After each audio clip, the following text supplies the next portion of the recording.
کرنے بیٹھے ہیں اور اس کا کیا ہوگا؟ آپ ہر دفعہ آواز اٹھاتے ہیں، آپ ہر دفعہ بات کرتے ہیں، بہت ساری تنظیمیں بات کرتی ہیں، لیکن فرق کیا پڑتا ہے؟ یقین مانیں کہ بہت ہی دل برداشتہ ہو کر آج ہم یہ پریس کانفرنس کرنے جا رہے ہیں۔ یقیناً یہ بات درست ہے کہ بہت سارے واقعات ہو چکے اور اب صبر کا پیمانہ لبریز ہو چکا ہے، لیکن پھر بھی اس امید کے ساتھ کہ یہ ملک میرا ہے، یہ پاکستان میرا بھی اتنا ہی ہے جتنا کسی اور کا ہے، یہ حکومت میری بھی اتنی ہے جتنی کسی اور کی ہے، اور ریاست ماں جیسی ہوتی ہے، تو پھر بچہ یہی دہائی لے کر ریاست کے سامنے آج دوبارہ ہم مجبور ہیں یہ بات کرنے کے لیے۔ میں جانتا ہوں کہ یہ چیزیں بڑی دل دہلا دینے والی ہیں، میرے دوست اس بات کو جانتے ہیں کہ سرگودا میں کیا ہوا، لیکن پھر بھی میں بڑے مختصر طریقے سے آپ کو بیان کروں گا۔ سرگودا میں ایک شخص ہے جس کا نام ہے نذیر مسیح۔ اس شخص کی عمر تقریباً 75 سال کے قریب ہے۔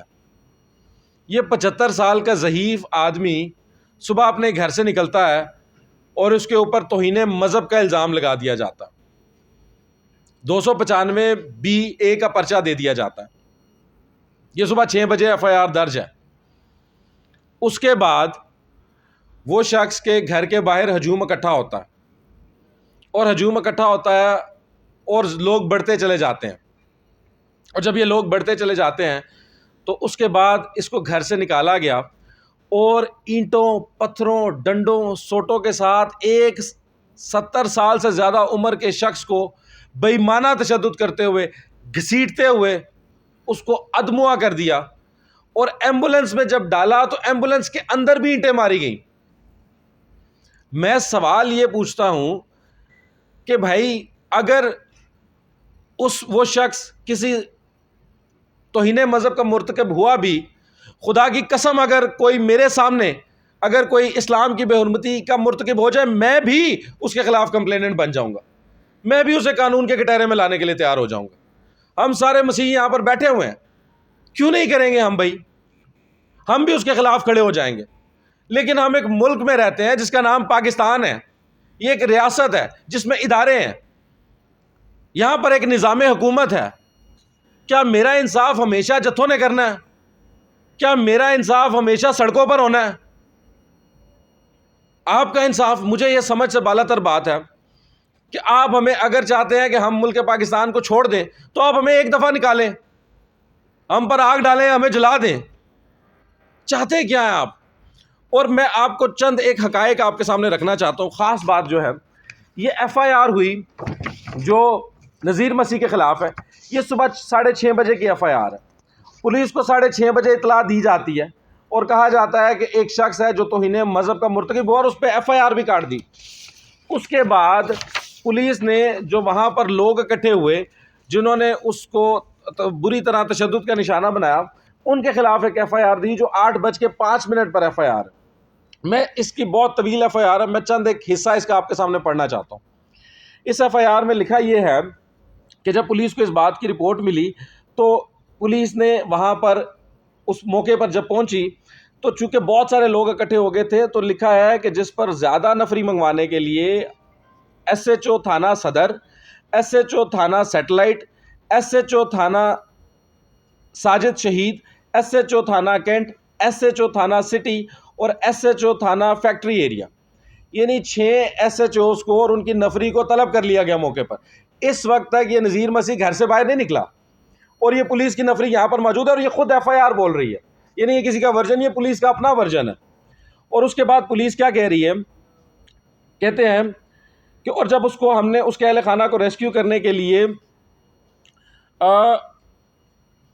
مشتعل افراد پر شیلنگ کی اور ہجوم سے راستہ بناتے ہوئے جو کہ نذیر مسیح کو باہر نکالا تو جب ہم نے نذیر مسیح کو باہر نکالا تو مشتعل افراد نے حملہ کرتے ہوئے نذیر مسیح کو جان سے مارنے کی نیت سے بذریعہ سوٹے، ڈنڈے، اینٹیں اور پتھروں سے حملہ شروع کر دیا۔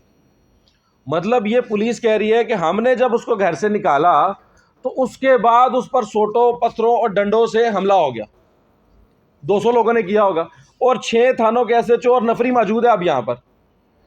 6 تھانوں کی پولیس یہاں پر موجود ہے, نفری موجود ہے, اس کے اندر آپ نے اسے گھر سے باہر نکالا اور آپ کی نفری کے اندر سے لوگوں نے اس کو سوٹوں ڈنڈوں پتھروں سے مار دیا, جبکہ آپ شیلنگ کر رہے ہیں, آپ کے پاس بھاری اسلحہ موجود ہے, آپ اس شخص کو بچا سکتے ہیں. لیکن ہمارے آئی جی صاحب تو پولیس کو, تھانوں کو 5 اسٹار ہوٹلوں میں تبدیل کرنے میں لگے ہوئے ہیں. آئی جی صاحب چاہتے ہیں کہ سارے پنجاب کے تھانے 5 اسٹار ہوٹل بن جائیں, لیکن پولیس کی کارکردگی کیا ہے؟ پولیس نے وہاں سے اس بندے کو زندہ کیوں نہیں نکالا؟ اس کو لے آئے آپ راولپنڈی سی ایم ایچ میں, اور جب وہ مر گیا تو اس کی لاش ان کے حوالے کر دی. یہ کس طرح سے آپ نے, کیسے آپ ہماری حفاظت کریں گے؟ میں آئی جی پنجاب سے بھی یہ مطالبہ کرتا ہوں کہ آپ پولیس کے تھانوں کو بہترین ضرور بنائیں, لیکن پولیس کی بھی کارکردگی پر غور کریں. یقیناً یہاں پہ پولیس نے کارکردگی کی, یقیناً پولیس نے وہاں پر بڑی اپنی جان پر کھیل کے کام کیا. میں فہد صاحب جو وہاں پر پولیس کے ایک اہلکار ہیں, ایسا ہی ہیں, جنہوں نے خود گاڑی چلا کر اور اس کو ریسکیو کر کے ہسپتال تک لے کر آئے. ہم اس بات کو بھی مانتے ہیں, لیکن بات تو یہ ہے کہ جب اتنی تعداد میں نفری وہاں پر موجود تھی تو پھر بھی ایک 70-75 سالہ بزرگ کو اس بری طرح سے تشدد کا نشانہ بنایا گیا اور آپ دیکھتے رہے. اور یہ کب تک یہ ہوگا؟ یہ سلسلہ تو نہ ختم ہونے والا ہے. میں گزارش کروں گا جی, بڑا ہی مختصر رکھتے ہوئے میں گزارش کروں گا یہاں پر کہ اس کی انکوائری کرائی جائے, اور اس کی بھرپور انکوائری ہونی چاہیے اس واقعے کی کہ کس طرح سے یہ واقعہ پیش آیا. نہ صرف اس وقت اب نذیر مسیح صاحب تو یقیناً دنیا میں نہیں ہے, لیکن یہ ایف آئی آر ابھی تک موجود ہے جو ان کے اوپر ان کا ابھی بھی منہ چڑھا رہی ہے. وہ یقیناً دنیا میں موجود نہیں ہے, لیکن ان کے اوپر جو ایف آئی آر دی گئی 295A اور B کی, وہ ان کے اوپر موجود ہے. تو میں یہاں سے یہ مطالبہ کروں گا کہ اس کی جلد از جلد ان کی انکوائری کی جائے, اور اگر وہ بے گناہ ثابت ہوتے ہیں تو ان کو ان سے ایکویٹل دیا جائے, تاکہ ان کے بچوں کا یہاں پاکستان میں رہنا آسان ہو. کل کو ان کے بچوں پر بھی یہ الزام رہے گا کہ ان کا باپ تو انہیں مذہب کی بھیڑ چڑھ گیا, تو ان کو بھی اس سے آزاد کرایا جائے, اس ایف آئی آر کو ختم کروایا جائے, اس کی انویسٹیگیشن کی جائے. اس کے بعد جو توہین مذہب کے معاملات ہوتے ہیں, ہم بطور وکیل اس بات کو سمجھتے ہیں کہ کوئی بھی پرچہ اگر آپ نے دینا 295A یا B یا C پر, تو پولیس اس کے اوپر پہلے انکوائری کرے گی اور ایس پی لیول